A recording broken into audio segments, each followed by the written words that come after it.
बिस्मिल्लाहिर्रहमानिर्रहीम। इय्याका नअबुदु व इय्याका नस्तईन। अल्लाह तेरी इबादत करते हैं और अल्लाह सिर्फ तेरे से मैं मदद मांगता हूं।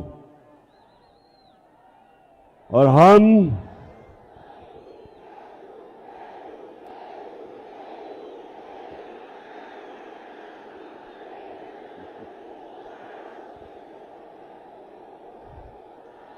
पहले जब भी मैं आपके सामने तकरीर करनी शुरू करता था तो वो क्या आवाज आती थी?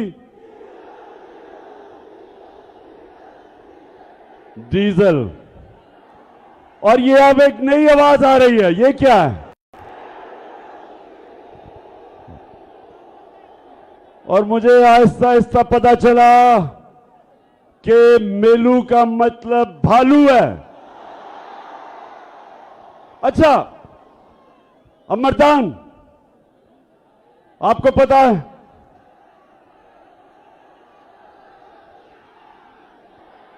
क्या? मर्दान, ये पहली दफा मैं मर्दान से इलेक्शन लड़ रहा हूं। आपने आज सब मुझे बताना है कि आप अपने कप्तान को हारने नहीं देंगे। अच्छा, मैंने सुना है कि मौलाना कासिम जो मेरे मुखालिफ हैं, मैंने सुना है वो एक अच्छा इंसान है। मैंने उसके ऊपर अच्छी बातें सुनी है कि दीनी आदमी है। तो मौलाना कासिम, मैं तो हर दीनी आदमी, हर अच्छे इंसान की मैं इज्जत करता हूं,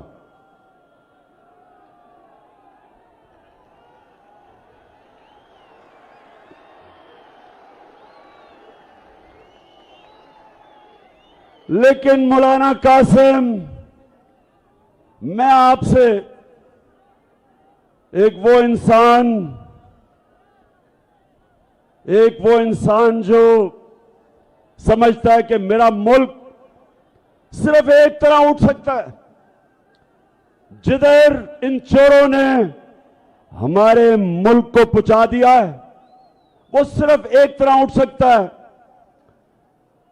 कि हम अपने नबी सल्लल्लाहु अलैहि वसल्लम की सूरत, उसकी सीरत पे, उसकी सुन्नत पे चलें। यह मेरा ईमान है कि जब तक हम अपने नबी सल्लल्लाहु अलैहि वसल्लम की शरीयत पे नहीं चलेंगे, हम जिस दलदल में हमारे मुल्क को फंसा दिया है इन चोरों ने और अमेरिका के गुलामों ने, जिन कर्जों में जिस तरह इन्होंने हमारी कौम मकरूज कर दी, हम इससे सिर्फ एक तरह निकल सकते हैं कि हम वापस उन असूलों की तरफ जाएं जिन उसूलों पे मेरे नबी सल्लल्लाहु अलैहि वसल्लम ने मदीना की रियासत को खड़ा किया था। तो मैं मौलाना कासिम, सबसे पहला मेरा सवाल आपसे यह है कि मेरे अल्लाह का हुक्म है अमर बिल मारूफ व नही अनिल मुनकर। मेरे अल्लाह का कुरान में हुक्म है सारे इंसानों को कि तुमने अच्छाई के साथ खड़े होना है, तुमने हक के साथ खड़े होना है और तुमने बदी का, बुराई का, बातिल का मुकाबला करना है। मेरे अल्लाह ने कहीं भी ये नहीं कुरान में कहा कि जब अच्छाई और बुराई का मुकाबला हो तो आप न्यूट्रल हो जाएं, कहीं आपको इजाजत नहीं दी। तो मौलाना कासिम, मैं सिर्फ आपसे एक सवाल पूछता हूं कि घर में अपने बच्चों से जाके पूछें कि क्या नवाज शरीफ और आसिफ जरदारी ईमानदार हैं? अपने बच्चों से पूछें, अपने घर वालों से पूछें कि क्या तुम गवाही दे सकते हो कि ये जो 30 साल से मुल्क को लूट रहे हैं ये दो खानदान। पूछें इनसे, अपने बच्चों से पूछें, दिल पे हाथ रख के बताएं कि क्या ये दो खानदान ईमानदार हैं? बताओ मर्दान, बताओ। 30 साल से ये मुल्क को लूट रहे हैं। 26 साल पहले मैं सियासत में सिर्फ एक वजह से आया था। 26 साल पहले मैं इनकी चोरी और करप्शन, जो मुल्क को कंगाल करके मकरूज कर रहे थे, यहां का पैसा चोरी करके मुल्क से बाहर लेके जा रहे थे, इसलिए मैं सियासत में आया था। और इसलिए आया था कि जब आप एक इंसाफ का निजाम कायम करते हैं, जब आप ताकतवर को कानून के नीचे लेके आते हैं, जब एक मुल्क में इंसाफ आता है, तब वो मुल्क खुशहाल होता है। कोई मुल्क, एक मुल्क मुझे बताएं, मैं सारी दुनिया पे रहा हूं, एक मुल्क मुझे बताएं जिधर उनकी लीडरशिप करप्ट हो और वो मुल्क में खुशहाली हो। एक मुल्क बताएं। सारी दुनिया में देखी है, गुर्बत की सबसे बड़ी वजह जब उसके मुल्क के हुक्मरान मुल्क का पैसा चोरी करके मुल्क से बाहर ले जाते हैं। तो मौलाना कासिम, आज मैं इन सबके सामने खड़ा होकर कह रहा हूं कि अगर आप समझते हैं जिनके लिए, जिस कोलिशन में आप खड़े हैं, अगर आप वो ये समझते हैं कि ये नवाज शरीफ और इसका खानदान और जरदारी उसका खानदान अगर ये ईमानदार हैं, तो मैं आज आप सबको कहता हूं कि उसको वोट दे दो।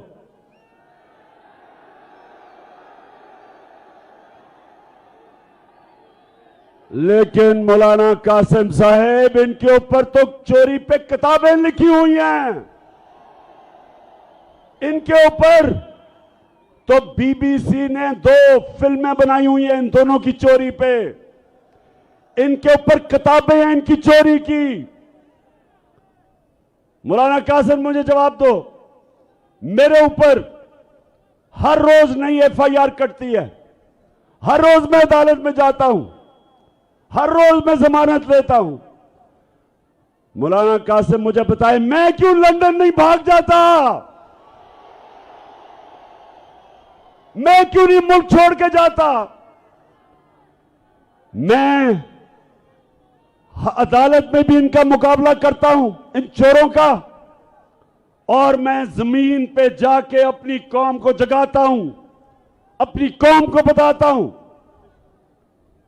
कि मेरी कौम का कोई मुस्तकबिल नहीं, किसी कौम का भी कोई मुस्तकबिल नहीं जिसके ऊपर चोर मुसल्लत हो, जिनके ऊपर अरबों रुपए के केसेस हो। तो मुझे मौलाना कासिम, आप सुना अच्छे आदमी हैं, मुझे बताएं, आपका ज़मीर इजाजत देते हैं आपको इन चोरों के साथ खड़े होना? कैसे आप अपने अल्लाह के सामने खड़े होंगे? क्योंकि अल्लाह ने तो वाज़ेह तौर पे आपको हुक्म दिया है अमर बिल मारूफ का। उसने आपको हुक्म दिया है कि अच्छाई का साथ दो। और अगर आप ये समझते हैं कि इमरान खान करप्ट है और फिर चले जाएं इसके साथ, लेकिन अगर इमरान खान करप्ट होता तो वो भी आज दुम दबा के नवाज शरीफ की तरह मुल्क से बाहर भागा होता।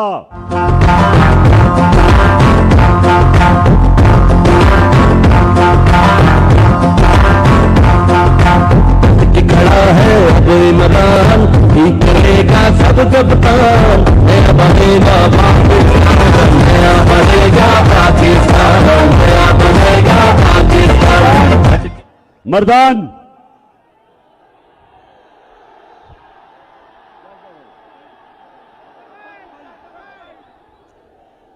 तख्त भाई, लेकिन जिला तो मर्दान है। तख्त भाई सुनो। अच्छा तख्त भाई फिर से हाथ उठा के बताओ, आपने मुझे हारने नहीं देना। मैं सबकी जिम्मेदारी लगा रहा हूं, जितने यहां खड़े हैं मैं सबकी जिम्मेदारी लगा रहा हूं कि आपने घर घर जाके लोगों को निकालना है। ये जो चोर हैं इनके साथ मिला हुआ है इलेक्शन कमिश्नर, एक बदयानतदार आदमी, इनके साथ मिलके इसने कम से कम 10 से 15 हजार जाली वोट डलवाई हुई है और हमने 10 से 15 हजार जाली वोट के बावजूद इनको शिकस्त देनी है।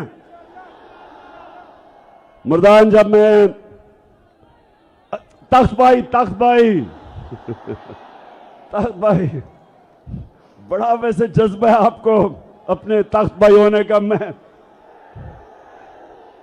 अच्छा तख्त भाई, हाँ अच्छा तख्त भाई, तो मैं मौलाना कासिम साहब, अगर आप ये समझते हैं ना कि जरदारी और नवाज शरीफ चोर नहीं है तो ये क़यामत की निशानी है। करप्शन क्या होती है तख्त भाई? करप्शन क्या होती है? चोरी होती है जब आपके कोई टेलीफोन जेब से निकाल ले, इसको चोरी कहते हैं। चोरी होती है आपके घर में कोई आके डाका मार दे। लेकिन करप्शन होती है जब कौम का पैसा चोरी किया जाता है, जब आपका पैसा चोरी किया जाता है, जो आपके स्कूलों पे लगे, अस्पतालों पे लगे, सड़कों पे लगे, आपके आटा को सस्ता करने पे लगे।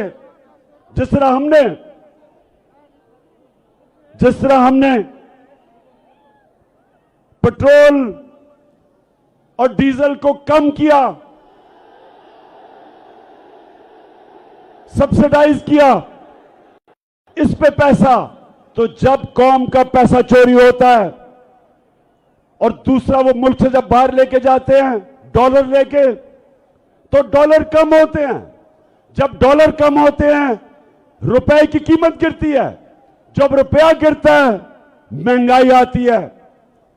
बाहर से जो भी चीजें इंपोर्ट करते हैं सब महंगी हो जाती हैं जब रुपया गिरता है। तो ये सारे मिलके बताएं कि इनके बड़े बड़े महलात, लंदन में जो 4 बड़े बड़े महलात, मैं अभी आपको भी फिल्म दिखाने लगा हूं, जरा वो भी देखें। उससे पहले करप्शन ये होती है जब इक्तदार में आके आप अपने इक्तदार का फायदा उठा के पैसा बनाते हैं। मैं जितनी देर इक्तदार में रहा, तख्त भाई सुन लो, 3.5 साल जब नवाज शरीफ भी उतना देर रहा, उसने 17 फैक्ट्रियां बनाई। जब वो इक्तदार में था 90 से 93 तक 17 फैक्ट्रियां बनाई उसने। और मेरा रिकॉर्ड देखो कि 3.5 साल में मैंने अपने दादा की भी जमीन बेची, अपने बाप की भी जमीन बेची। एक बताएं कि इमरान ने फायदा उठाया हुआ इक्तदार का? एक बताएं। हर चीज ये सारों से पूछते फिर रहे हैं कि कोई बताए इमरान खान ने कोई चोरी की हो। मैं इन सबको बताता हूं, चैलेंज करता हूं तुम्हें कि कभी किसी प्राइम मिनिस्टर ने ऑफिस में आके इतना मुल्क का कम पैसा खर्च नहीं किया, इतना पैसा बचाया नहीं। मेरा चैलेंज है इन चोरों के मुकाबले में। तो मर्दान, तख्त भाई, जिला मर्दान, अच्छा तख्त भाई सुनो। अच्छा अब मैं 2 और बड़े पहले मैं आपको ये दिखाने लगा हूं, ये जरा भी सारे बैठ जाएं क्योंकि मैं इनको एक फिल्म दिखाने लगा हूं। मैं ये चाहता हूं, बैठ जाओ तख्त भाई, मैं ये चाहता हूं कि ये जब आप फिल्म देखेंगे तो मौलाना कासिम को जरूर आपने ये बताना है इस फिल्म का। अब ये देखें, बैठ जाओ ताकि वो देख लें पीछे। अच्छा मर्दान सुना जरा, ये फिल्म क्या है? मुझे पता चला, उधर भी नीचे बैठ जाओ, उन्होंने देखना वो फिल्म। शाबाश, नजर आ रही है सबको? अच्छा अब पहले मैं बैकग्राउंड बता दूं कि मुझे पता चला कि लंदन के सबसे महंगे इलाके के अंदर 4 अरबों रुपए के महलात ये नवाज शरीफ ने खरीदे अपनी बेटी के नाम पे। ये आज से कोई 10-11 साल पहले की बात है। तो जब मैंने ये कहा तो नवाज शरीफ की बेटी मरियम टीवी पे आई, तो सुने उसने क्या कहा, ये देखिए जरा आप। मुझे लगा कि आप लोगों को बेवकूफ नहीं बना सकते। मेरी सेंट्रल लंदन में प्रॉपर्टीज तो दूर की बात है, मेरी पाकिस्तान में भी कोई प्रॉपर्टी नहीं है। मैं अपने वालिद के साथ है और मुझे समझ नहीं आई कि मेरी और मेरी वालदा की और बहन भाइयों की प्रॉपर्टीज ये कहां से निकाल के ले आए हैं। मेरे नाम पाकिस्तान में कोई प्रॉपर्टी नहीं है, ये तो इडियम की बात है। सुन लिया, कहती कि मेरी लंदन तो छोड़ो, पाकिस्तान में भी मेरी बेचारी की कोई प्रॉपर्टी नहीं है, मैं तो एक गरीब लड़की हूं। अच्छा अब मरियम को नहीं पता था कि वो सच का खुदा है, अल्लाह हक है, उसका वादा है कि आज नहीं तो कल सच सबके सामने आ जाएगा। अब उसको नहीं पता था कि 4 साल के बाद एक इंटरनेशनल इंकशाफ होता है, पैनामा पेपर्स, और उसके अंदर ये आ जाता है। उधर उनको पुलिस नीचे क्या तासु कहना, हाँ अच्छा। तो अब मरियम को नहीं पता होता कि वो तो इंटरनेशनल एक इंकशाफ हो जाता है, और उसमें क्या होता है, उसमें पता चलता है कि वो जो 4 महंगे महल थे वो मरियम के नाम पे थे। अब जरा ये आपने मौलाना कासिम को जरूर दिखाना है। अब जरा उसका भाई क्या कहता है। अल्हम्दुलिल्लाह मैं इस बात को तस्लीम करता हूँ कि अल्हम्दुलिल्लाह पाक यून के ऊपर जो अपार्टमेंट्स हैं वो अल्हम्दुलिल्लाह हमारे हैं। मैं इस बात को तस्लीम करता हूँ कि उनको ऑफशोर कंपनीज नेस्कॉल लिमिटेड और नीलसन लिमिटेड जो है उनको रन करती हैं, और मैं आपको ये भी अर्ज करता हूँ उनको होल्ड करनी है इस वक्त मरीम नवाज शरीफ मेरी हमशीरा जो है। ठीक है जी, समझ गए? खुद तस्लीम करता है कि ये जो 4 बड़े महंगे अरबों रुपए के जो महल्लात हैं वो हमारे भी हैं, और मेरी बहन मरियम नवाज शरीफ उसकी मालिका है। सुन लिया? पहले कहती कि मेरे पास तो लंदन छोड़ो पाकिस्तान में भी कुछ नहीं है। जब इंकशाफ हुआ कि लंदन के सबसे महंगे इलाके में अरबों रुपए के 4 महलात इनके, ये क्यों इसने झूठ बोला? तख्त भाई क्यों झूठ बोला? क्योंकि चोरी का पैसा था। इसके बाप ने पैसा चोरी करके बाहर लेके गया था। अच्छा अब जब पकड़ी गई, अब मरियम, मैंने कभी किसी को, अब जरा ये अगली मैं वीडियो दिखाने लगा हूं, जरा गौर से देखना। मैंने अपनी जिंदगी में, तख्त भाई, मैंने कभी अपनी जिंदगी में इतने सीधे मुंह से झूठ किसी को नहीं बोलते देखा जितना मरियम बोलती है। अब ये देखें जरा, ये क्या कह रही है। हसन हुसैन के पास आज जो भी है वो एक अरबपति दादा के पोते हैं। उस अरबपति दादा के पोते हैं जो 1960s और 70s में पाकिस्तान का अमीर तरीन इंसान था। ये जो एसेट्स हैं, ये जो बिजनेस के लिए पैसा है, ये सारा दादा से डायरेक्टली बच्चों को ट्रांसफर हुआ। सुन लिया? कहती, अब ये कह नहीं सकती थी देखिए, मैं आपकी तरबियत भी कर रहा हूं ना तख्त भाई, मैं आपकी तरबियत भी कर रहा हूं। अच्छा, अब इसने क्यों कहा कि जी वो वालिद की नहीं? क्योंकि वालिद का जिस वक्त नाम लेती तो सबको पता था कि वालिद के पास तो पैसा ही नहीं था वो प्रॉपर्टी लेने का, तो उन सबको पता चल जाना था कि वालिद ने अवाम का पैसा चोरी करके लिया है। तो कहती दादा का है। अब दादा दुनिया में नहीं था, अब दादा को कौन कहे कि दादे के पास है या नहीं है? अच्छा, अब मरियम का जो दादा था वो शहबाज शरीफ का बाप है। मरियम का दादा शहबाज शरीफ का बाप है। अब शहबाज शरीफ अपने बाप के मुताल्लिक क्या कह रहे हैं, जरा आप ये देखें। मेरे खानदान को 22 खानदानों में शुमार नहीं होता था। मुझे इसके ऊपर बाइस फख्र है कि मेरे वालिद का ताल्लुक एक गरीब किसान के घराने से था। मेरे वालिद का ताल्लुक एक गरीब किसान के घराने से था। हिंदुस्तान से वो तख्त भाई सुन लिया। वो कहता है गरीब किसान था दादा, वो कहती अरबोपति था।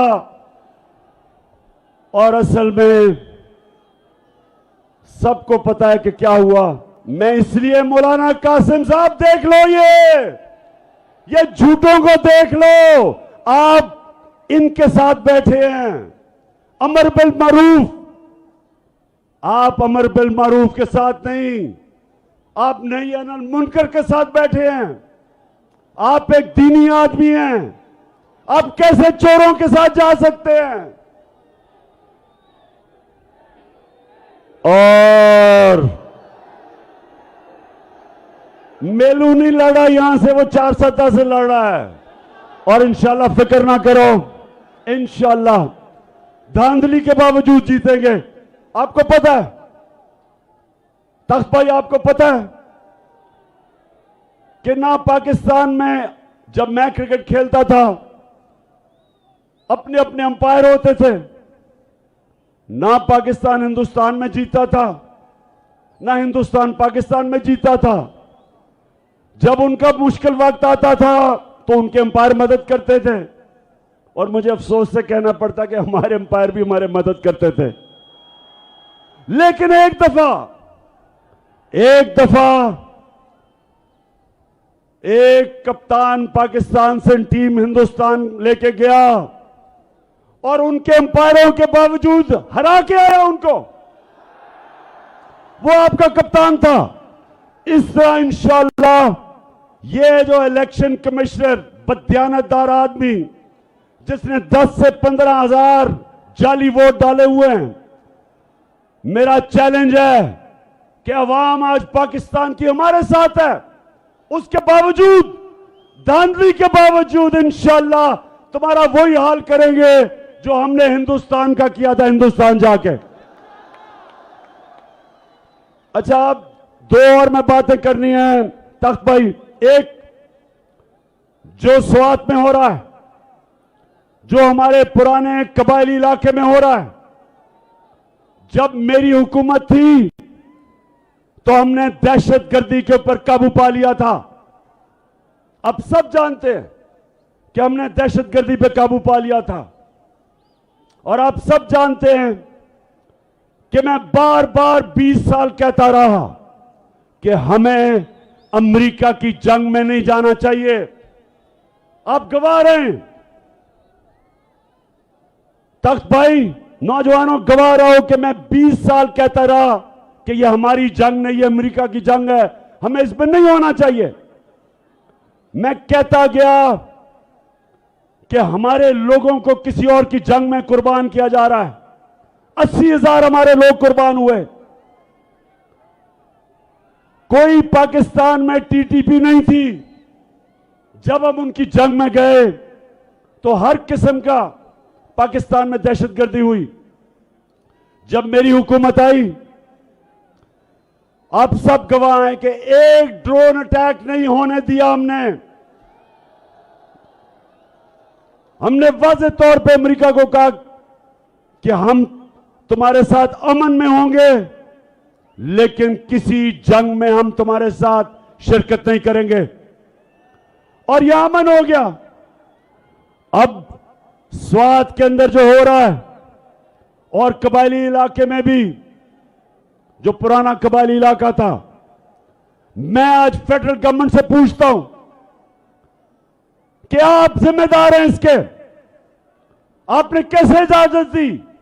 बॉर्डर आपके कंट्रोल में है और बॉर्डर से ये जो लोग आए हैं और ये जो अब दहशतगर्दी हो रही है और जो स्वात के लोगों ने कुर्बानियां दी थी जब उन्होंने नकल मकानी की, उनके घर लूटे गए थे, उनको नुकसान हुआ।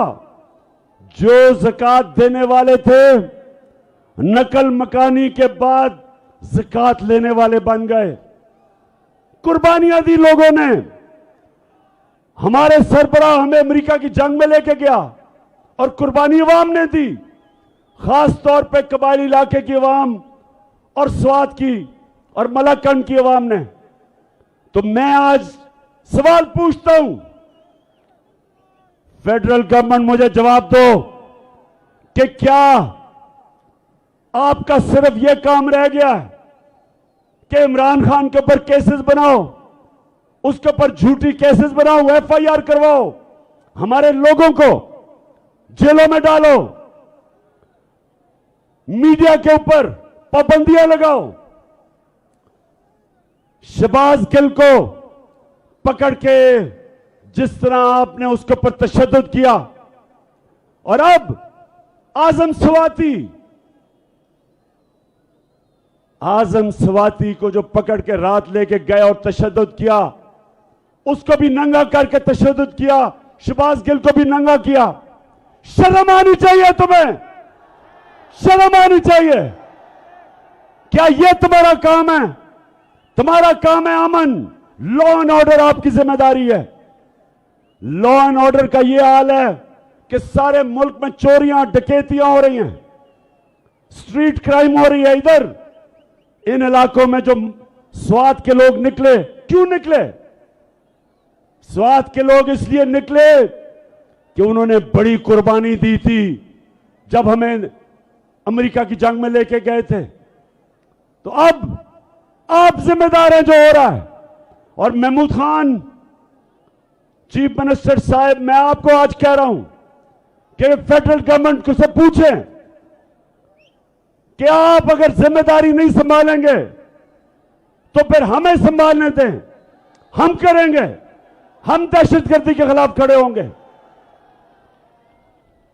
और जो आजम स्वाति से किया, उससे पहले जो कस्टोडियल टॉर्चर बंद करके तशद्दुद किया, उससे पहले शहबाज गिल पे और फिर सहाफियों पे, मैं सारे इदारों को आज कहता हूं कि अगर आप ये समझते हैं कि तशद्दुद करके आप अपनी इज्जत करवा लेंगे, गलत फहमी में ना रहें। इज्जत अल्लाह देने वाला है। आप मार के, तशद्दुद करके, जुल्म करके, आज तक दुनिया की तारीख में किसी जालिम को इज्जत नहीं मिली। लोग नफरत करते हैं, लोग नफरत करते हैं जब जो जुल्म करता है। और अगर आप ये समझते हैं कि आप लोगों की राय रोक लेंगे और इस तरह के तशद्दुद करके जब सारे चोरों को छोड़ा जा रहा है, शहबाज शरीफ जैसे डाकू और इसके बेटे को बरी किया गया एफआईआर केसेस से, जो भी जिम्मेदार है उनको शर्म आनी चाहिए। आप मुल्क के गद्दार हैं, आप मुल्क से गद्दारी कर रहे हैं। सितम के रूई की तरह उड़ जाएंगे हम महकूमों के पांव तले, ये धरती धड़ धड़ धड़केगी। जो भी इन चोरों को एनआरओ दे रहा है वो इस मुल्क का गद्दार है। मेरे नबी सल्लल्लाहु अलैहि वसल्लम ने आज से 1500 साल पहले कहा, उन्होंने कहा जो कौम छोटे चोरों को जेलों में डालती है और बड़े डाकुओं को नहीं पकड़ती, वो तबाह हो जाती है, वो फना हो जाती है। जो भी आज ये बड़े चोरों को छोड़ रहा है और एनआरओ दे रहा है, वो इस मुल्क का गद्दार है और हम मुकाबला करेंगे इनका। मैं निकलूंगा इनके खिलाफ, मैं अपनी कौम को तैयार करूंगा। और तख्त भाई आप तैयार हो जाएं, आप तैयार हो जाएं, मैंने कॉल देनी है आपको, ज्यादा देर नहीं है। फिर से तू अड़ जा, फिर से तू डट जा, फिर से वो बल्ला घुमा।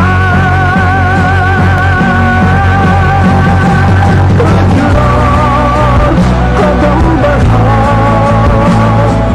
फिर से वो लम्हा दोहरा, जब जीत के आया था, फिर से वतन को जिता।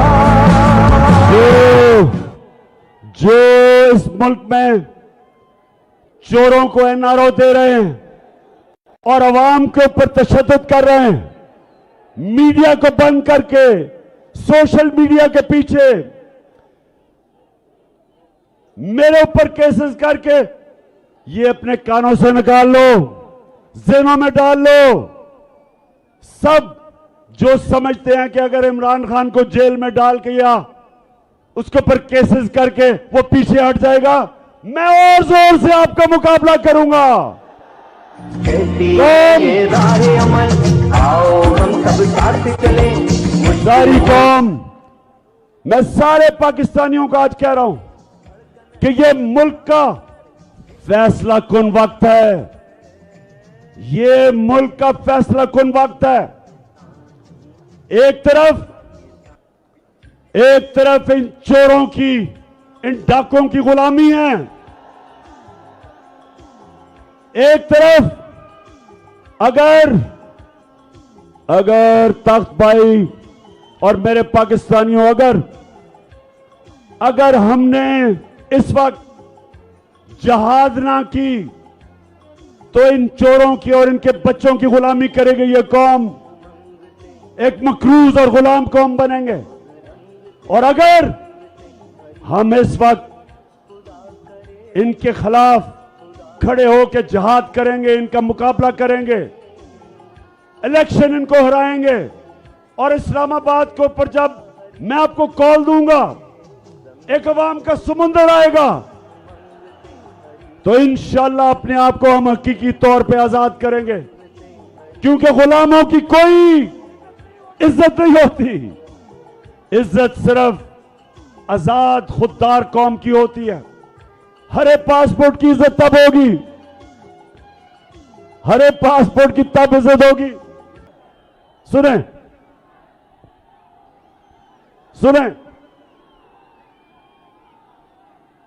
मैं सऊदी अरब से होकर आया हूं, मैं यूएई के होकर, अभी मैं तुर्की होकर आया हूं। और मैंने उन भाइयों को कहा कि आप हमारे बड़े अजीम भाई हैं, हमेशा आपने हमारी मदद की।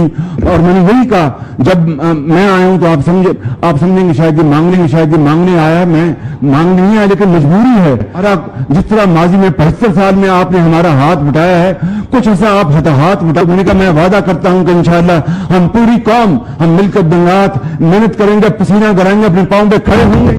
हाँ शहबाज शरीफ, मैं मांगने नहीं आया, लेकिन मैं बड़ा मजबूर हूं। आप मजबूर इसलिए हैं कि आपने, अपने भाई ने और जरदारी ने मुल्क का पैसा चोरी कर करके बाहर ले गए हो और लोगों को कह रहे हो कि जनाब हम मांगने नहीं आए लेकिन पैसा दे दो। तो तख्त भाई मेरी बात सुन ले, आप, मैं आखिरी बात कर रहा हूं, उसके बाद आपसे हल्फ लूंगा। आप सब ने अपनी जिम्मेदारी समझनी है, इस इलेक्शन में भी और उसके बाद मार्च में भी।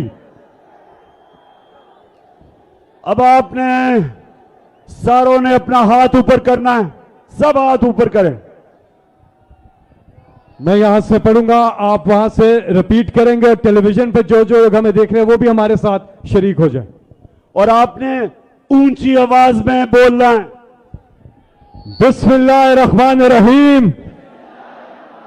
हम हल्फ उठाते हैं कि पाकिस्तान के आइन की हमेशा पासदारी करेंगे। हम पाकिस्तान की खुद मुख्तारी का तहफ़्फ़ुज़ करेंगे कि हम कभी भी अल्लाह के सिवा किसी के सामने नहीं झुकेंगे।